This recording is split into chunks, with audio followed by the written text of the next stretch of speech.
Hi founders, on plus morning to all of you. ఈరోజు ఒక మంచి విషయాన్ని అయితే లోతుగా మనం మాట్లాడుకునే అవసరం వచ్చింది. ఖచ్చితంగా ప్రతి ఒక్క ఫౌండర్ కూడా తెలుసుకోవాల్సినటువంటి సమయం అయితే ఆసన్నమైంది. చాలా గొప్ప విషయం, చాలా సెన్సిటివ్ మ్యాటర్, రైట్? ఇది ఖచ్చితంగా లోతైనటువంటి విషయం, మనం డిస్కస్ చేయాల్సిందే.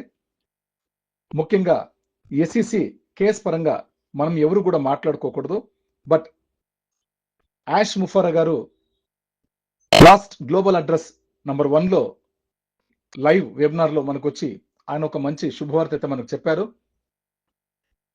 ఎస్ఈసి కేసు పరంగా full and final settlement done అని చెప్పేసి ఆయన మనకు చాలా గొప్పగా గర్వంగా చెప్పడం జరిగింది.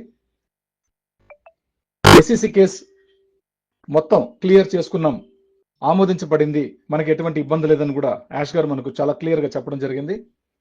అంతటితో ఓకే అండి, మనం వాళ్ళు వీళ్ళు మాటలు కాదు వినడం. చెప్పాను కదా, ఎంతో మంది ఎంతో చదివామనుకుంటారు, ఎంతో మేము కూడా ఎల్ఎల్బీసే కదా, అడ్వకేట్సే కదా అనుకుంటారు. బట్ ఎలాన్ మస్క్ గారి దగ్గరికి మీరు పోయి వాదించగలరా?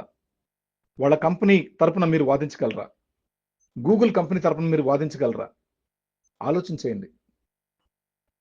అవన్నీ కూడా హై అఫీషియల్ ప్రొఫెషనల్స్, వాళ్ళందరూ కూడా చాలా హైఫైగా ఉండేటువంటి వ్యక్తులు, చాలా అనుభవపూర్వకంగా ఉండేటువంటి వ్యక్తులు. చాలా విషయాలు చదువుకోకుండా అనుభవంతో వస్తాయి. అలాగా వాళ్ళు చాలా గొప్పగా ఉన్నటువంటి కొంతమంది వాళ్ళని మాత్రమే నియమించుకుంటారు. అట్లాంటిది మన కంపెనీకి తగ్గట్టు అడ్వకేట్స్ ని నియమించుకొని ఈరోజు మనం కేసు క్లియర్ చేయించుకోవడం జరిగింది. యాష్ ముఫారా గారు స్వయంగా చెప్పడం జరిగింది, సిఇఓ గారే స్వయంగా చెప్పడం జరిగింది.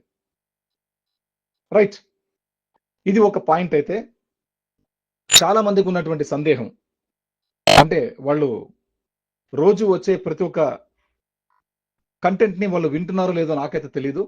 బట్ మనం వాటన్నిటిని మనం బాగా జాగ్రత్తగా విని, ఎల్సీ మెంబర్స్ ఏం మాట్లాడుతున్నారు అంటూ అంతా విని అన్ని చూసిన తర్వాతే మనం ఈ విధంగా మాట్లాడుకోవడం జరుగుతుంది.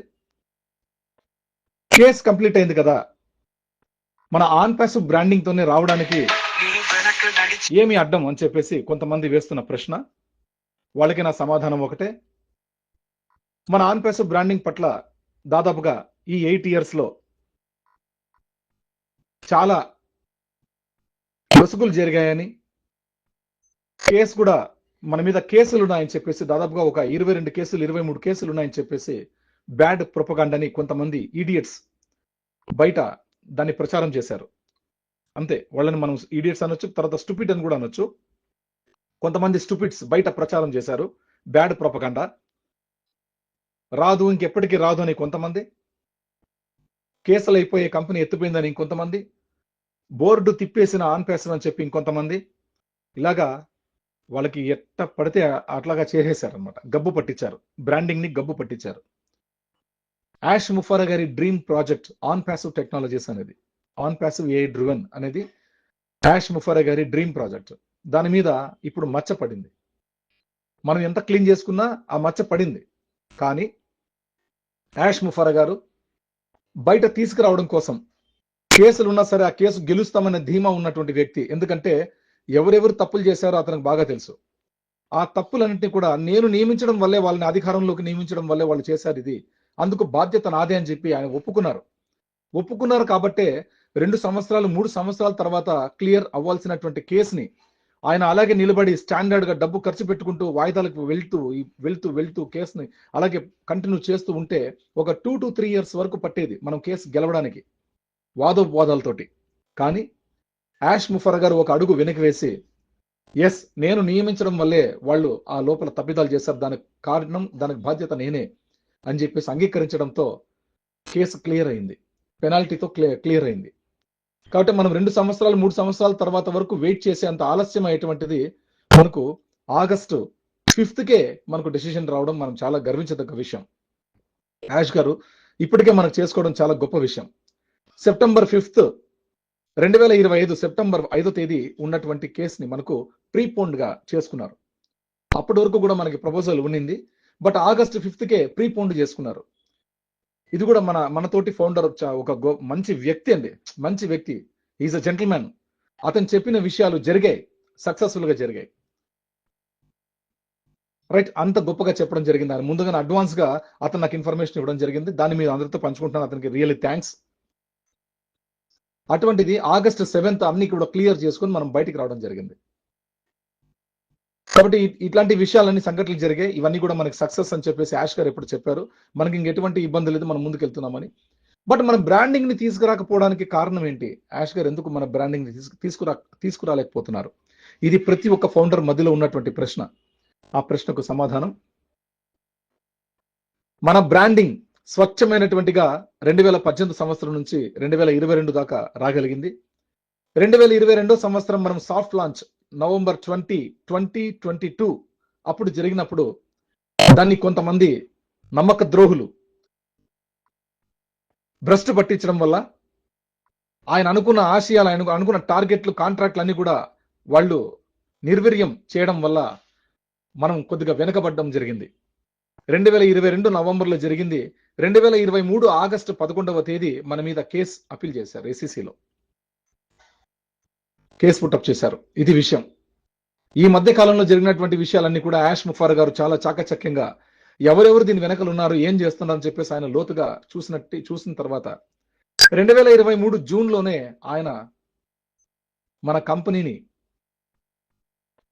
ఇన్ఛార్జ్ గా తీసుకున్నారు. ఆన్పాసివ్ టెక్నాలజీస్ ని ఇన్ఛార్జ్ గా తీసుకున్నారు. ఆయనే సొంతంగా దాన్ని మొత్తం అంతా కూడా లీడ్ చేయడం జరిగింది. ఎవరిని నమ్ముకోకుండా, ఎటువంటి విషయాలు కూడా చెప్పకుండా అన్ని బ్రేక్ చేశారు. ఏం చేస్తున్నారో కూడా చెప్పకుండా బ్రేక్ చేశారు. ఆయనకు అర్థమైపోయింది, నా ప్రాజెక్ట్, నేను డ్రీమ్ ప్రాజెక్ట్, ఇది చాలా నా కలల ప్రాజెక్ట్ ఇది. అటువంటి ప్రాజెక్ట్ ని నాశనం చేసి పెట్టారు, చెడ్డ పేరు తెచ్చిపెట్టారు మార్కెట్లో అని చెప్పేసి చాలా డీలా పడిపోయారు యాష్ గారు. తర్వాత ఆగస్టు 11, 2023 మన మీద మొట్టమొదటిసారిగా SEC కేసు పడినప్పుడు ఆయన ఇంకా డీలా పడి, ప్రపంచంలో కంపెనీ మీద కేసు ఉంది అంటే ఫ్రీ కస్టమర్స్ కూడా పెను ప్రకంపనల్లో రావడం ఆగిపోతుంది, ఒక మచ్చలా మిగిలిపోతుంది. వాళ్ళు ఫ్రీగా ఇచ్చే డబ్బులు వద్దు, వాళ్ళు సపోర్ట్ చేసే ఆటోమేషన్ లో వచ్చే డబ్బులు వద్దు, ఇది కేసు అయింది కాబట్టి ఎప్పటికైనా సమస్యలు అవుతాయని చెప్పేసి చాలా మంది మధ్యలో అది ప్రశ్నగా మిగిలిపోయింది. అందుకే చాలా మంది పబ్లిక్, బయట యూజర్స్ రారు అనే ఉద్దేశంతో చాలా మంది రారు, చాలా పర్సంటేజ్ రారు అని చెప్పేసి ఈ మచ్చని మనం చెడుపుకోవాలని చెప్పేసి ఈ మచ్చని చెరుపుకొని మనం ఫ్రెష్ గా తీసుకురావాలి అని చెప్పి ఆయన ప్రయత్నం చేశారు. అందులో భాగంగానే అప్పట్లోనే ఆయనకి ఒక ఆలోచన, థాట్ వచ్చి చాలా వేగంగా మంచి మంచి టెక్నికల్ ఇంజనీర్స్ తోటి కలిసి వర్క్ చేసి అహర్నిశలు కష్టపడి, నన్ను నమ్ముకొని ఇన్ని లక్షల మంది ఫౌండర్లు ఉన్నారు, ఇన్ని కోట్ల మంది అఫిలియేట్స్ ఉన్నారని చెప్పేసి ఒక మంచి భావనతోటి, ఒక శ్రేయస్సుతోటి మన కోసం అహర్నిశలు రాత్రి పగలు కష్టపడి ఫ్యామిలీస్ కి దూరం ఉండి ఆయన విజయం సాధించారు. ఈ రోజు కొత్త కాన్సెప్ట్, కొత్త టైటిల్ తోటి ఎందుకు రాబోతున్నారు బయటికి యాష్ గారు? ఆన్ ప్యాసివ్ బ్రాండింగ్ తోనే రావచ్చు కదా అని చెప్పి కొంతమంది ప్రశ్న, కొంతమంది వాదన. దానికి నా సమాధానం, ఈరోజు ఆన్ ప్యాసివ్ బ్రాండింగ్ ని హ్యాపీగా తీసుకురావచ్చు, ఏం నష్టం లేదు, పబ్లిష్ చేసుకోవచ్చు అని చెప్పేసి మనకి గ్రీన్ సిగ్నల్ కూడా ఉన్నట్టే. కానీ అది ప్రజల మనసులో ఒక్కసారి చెడు ప్రభావం పడినప్పుడు దాని మీద ఆసక్తి చూపించడం తగ్గిపోతుంది పర్సంటేజ్ పరంగా. కాబట్టి దాన్ని on passive is a pure brand, అది ప్యూర్ డైమండ్ అన్ని కూడా క్లియర్ చేసుకున్నాం, ఏం లేదు. బట్ అది అలాగే ఉండనివ్వండి, దాన్ని డిస్టర్బ్ చేయొద్దండి. కొత్త కాన్సెప్ట్, కొత్త టైటిల్ తోటి మనం ఫ్రెష్ గా అందరూ కూడా మనం బయటకు వస్తాం. కొత్త కాన్సెప్ట్ అయితే ప్రజలందరూ కూడా ఆసక్తితో చూస్తారు, ముందుకొస్తారు.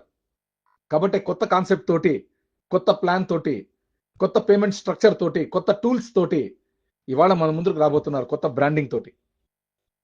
ఇందులో రావడంతో ఆసక్తికరంగా ఫౌండర్ల వాల్యూస్ రోజు నిమిషం సెకండ్ కి పెరగడం వల్ల ప్రపంచం మొత్తం ఆసక్తిగా మన వైపు రాబోతుంది. వచ్చాక అందరూ చాలా మంది చాలా పెద్దగా జరుగుతున్నప్పుడు మరికొద్ది నెలల్లోనే ఆన్ ప్యాసివ్ బ్రాండింగ్ ని మనలో విలీనం చేసుకునే యాష్ గారు ప్రయత్నం చేస్తున్నారు. మా వరకున్న సమాచారం ఇది మేము కల్పితాలు కాదు, మిమ్మల్ని ఏదో మోటివేషన్ చేద్దామని కాదు, ఉన్న వాస్తవాలు తెలుసుకోవాలి. ఇవి తెలియక ఏవేవో ప్రశ్నలు, ఏవేవో అన్ని కూడా రచ్చ రంబోలో చేస్తున్నారు బయట.